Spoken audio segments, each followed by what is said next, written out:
If you're thinking of buying or selling in Bend, don't do anything until you watch this. The market is changing that could cost you thousands, so homes that were getting 5 to 10 offers in the last few years are now just maybe getting one or maybe none. So there's still some neighborhoods here that are super hot and there's others that are just not moving at all. And so knowing the difference could save you lots of money on the next deal you do.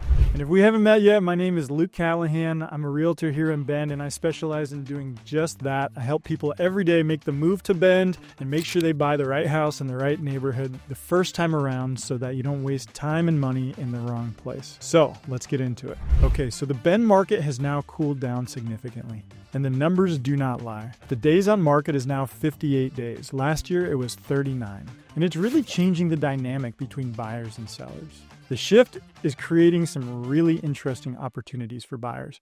And we'll explore that a bit later in this video when we discuss negotiation strategies. So if you're keen to buy, make sure to stick around for that. Second stat, only 11.6% of Bend homes are selling above list price in 2025. And that's down from 30% last year. That's a huge drop in the home buying competition. Another stat we look at is our sale price to list price ratio, and that's currently at 98.3%. And if you're not familiar with that stat, basically what it means is if a house is going to be listed for $1 million, then with this current percentage, 98.3, that means it's being bought for $983,000, so 1.7% less than list price. And last year it was at 99.5, so homes were only selling at 0.5% less than they were being asked for on average or in the median, and now it's 1.7% less than they're being asked for. These are lagging metrics, so this is the trajectory things are going. We can pretty much expect it to continue to head this way, and what that means is that buyers have a lot more power right now. The days of every single house getting multiple offers for now is over. And honestly, I have to say, being a broker, this has actually been a really nice market. It's been a balanced market where buyers finally have more power and the sellers are finally motivated to make a deal happen. So it's like we can get some stuff done and there's a lot of room for negotiation. So according to Redfin, Bend homes now get 2 offers on average if they're lucky. And remember, a few years ago, when every decent house had everyone showing up with that bag of cash willing to offer $100 grand, $200 grand, or even $400 grand above asking price, I mean, that was crazy. And now we're finally in a reasonable market. So there's a lot more options if you've been struggling to find a good home. So why is it taking so much longer for these homes to sell anyways? Before we get into that, if you're finding value from this video, please take a second to like it and hit the subscribe button and make sure you hit that bell to get notified when new videos drop. It really helps grow the channel and shows me that you like what I'm making. Now I want to show you how the different markets in each of Bend's neighborhoods can look and how different they can look, most importantly. So the average days on market here in Bend is 58, which is our baseline to measure each neighborhood from. And as we get into each neighborhood, if you want to follow along, I have a map that you can download by using the QR code above, or you can click the link in the description below. It's something I work on all the time, and it'll help you understand all the different neighborhoods as we go through them. So go ahead and check that out if you're keen. Okay, starting off, we've got one of my favorites, which is River West. The days on market is 41 days, which is up from last year, which was 34 days. So things are taking about a week longer to sell. The price this year is $957,000, which is up 9.4% from last year. And the list price to sale price this year is negative 1.3% under list price. And last year it was at it was basically 0.3% under list price. So it's dropped. And so what does this tell us? It tells us that this is where people want to be. The prices have gone up. The days on market has gone up by a week. But at the end of the day, this is a really tight market. And it's where if you want to buy for the long term, you're going to see appreciation in the long term. Now, we never know what's going to happen in the next few years, but real estate is a decades game. And this is a neighborhood that they're just not making more real estate in. So this is a good one.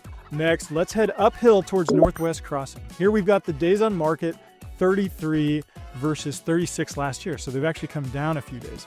And the price this year is $1.25 million, which is up 8.7% from last year, and our list to sale price ratio this year is negative 1.7% versus negative 1% last year. So what does all this mean? Well, let's see. So our days on market are getting shorter, our price has gone up, and there's a little bit of room to negotiate. So super hot market, but you got to be in early in this market. Okay, next up we have Aubrey Butte.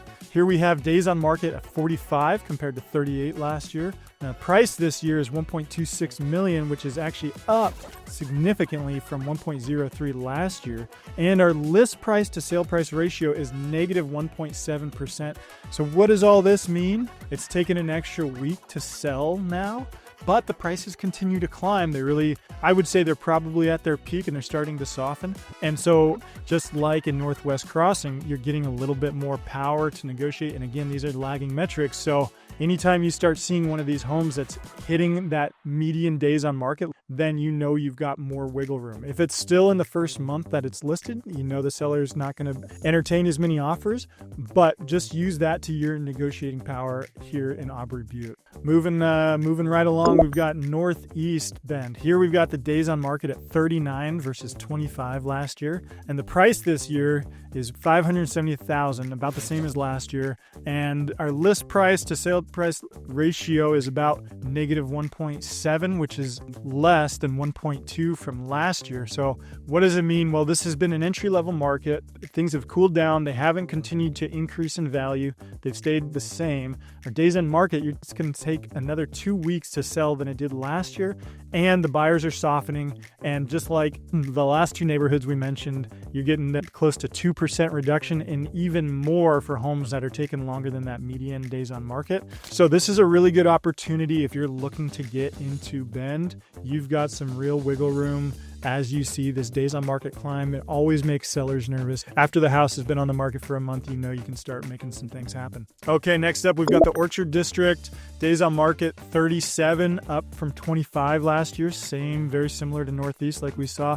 Price this year is $712,000, up significantly from last year of $549,000. Now, this is a little bit misleading because there's new construction here that's really causing that. We can talk about that in a second. The list to sales price ratio is down to negative 1.5% from basically 0.1% last year, so it's really softening quite a bit. So again, what does all this mean? Taking longer to sell. The prices come up. It's a little misleading. Let's talk about that price for a second. There's new construction going on, so it's driving the median price up. And so if anything, I'd look more at the days on market and the list to sales price ratio. So again, this is a lagging metric, and I think you're going to see even better list to sales price ratios if you're a buyer, worse if you're a seller. But you got a lot of power in this neighborhood, so make sure you reach out to me if you're interested in that, because the mortgage rates that you're seeing are about 6.5%, but these new construction deals, they can get you down towards 5%. I see some doing rate buy downs for a few years down to like 3 to 4 to 5% year after year. I can explain all of that down the road. If you're interested, make sure you reach out. I hope that helps you understand what's going on in the Orchard District. Now let's move over to Larkspur.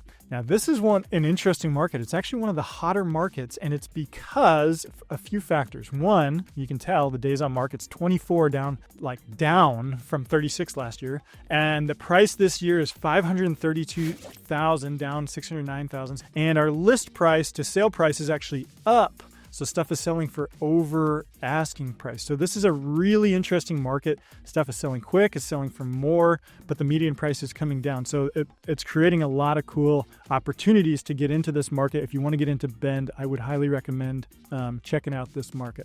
Southeast Bend, here we have the days on market is 37, down a few days from last year at 40. The price this year is up at $742,000, up 10% from last year at $675,000. And the list price, negative 2.3% compared to negative 1.8% last year. So you're seeing things really soften here.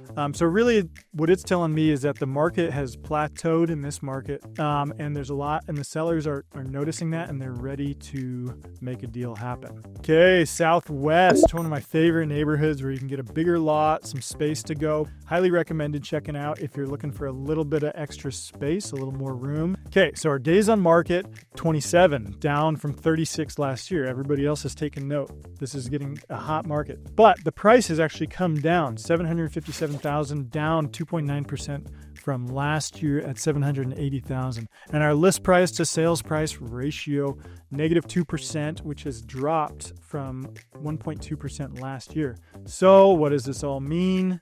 Well, we're seeing homes sell quickly, they sell for less, and they're not only do they sell for less than they did last year, but the sellers are keen to that and they're willing to negotiate. If you find a house that you like in this neighborhood, jump on it quickly when it hits the market. And as always, give me a call. I've got a really cool tool called Real Scout to help notify you exactly when some of the perfect properties hit the market, and I can totally set you up on that if you're interested. Okay, so you can see that almost all of these neighborhoods have leeway in terms of the list price. So there's a very good chance you can get them for lower than they're asking. But there's also a lot of other ways to negotiate beyond just price. And more sellers, more than ever, are open to some of these additional negotiation terms. So let's break down some of these terms so you can really get an understanding of what terms you can negotiate on. Okay, so the number one, of course, that everybody knows on is price. And price, of course, it's easy. People talk about it all day, but there's so much more. There's another one just in closing time. Let's say, how much time do you need to close? Maybe you're moving out of your place, maybe you're selling another home.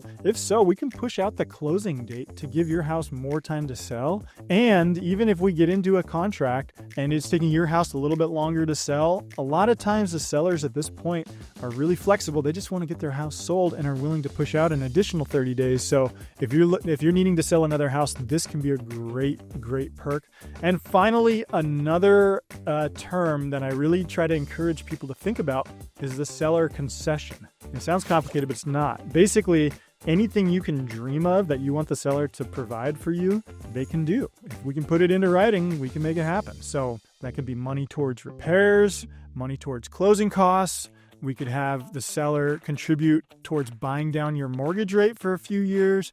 We can even have them cover HOA fees. I mean, the list goes on. What do you want the seller to provide? You want them to give you their tool collection? They probably will. They want to make something happen. If you can think of it, the seller can concede it. So be creative. And to be clear, and just so you know, a year ago, the tune was very different. Sellers would call me and say, I'm not budging. I'm not doing anything. If they want it, they can take it as is. This year's a little different. They'll call me up and say, what do we need to do to make a deal? It's a very different tune, and it's a really cool opportunity to be in as a buyer. So if you're a buyer in this market, talk to your mortgage broker and get pre-qualified. Get ready to go. Know what your budget is. Factor in all the other lifestyle things so you've got plenty of room to navigate this. I know it's hard times with higher interest rates, and yeah, maybe they're heading down over the next 2 years, but be conservative, be prepared for what it is now. Some people say date the rate, buy the house, date the rate, marry the house. I'm not a huge fan of that. I want you, whatever rate you have locked in now, I want you to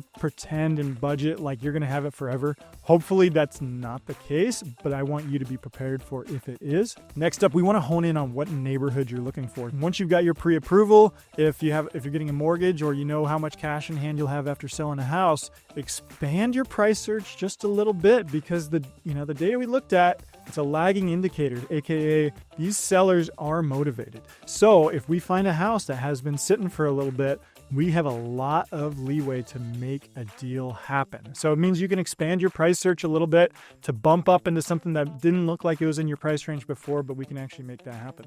Now, if you're a seller and you're watching this, I know, I've just been telling everybody how to get the most out of the deal. But if you have a house on the market, here's what you need to do to make it stand out. Make it stand out. I know you don't want to spend any more money, but you gotta make that house look good. And then another really simple one is improve the lighting. I'll bring a client into a house and I'll turn on all the lights. It just feels dark in there. It feels cold and dark.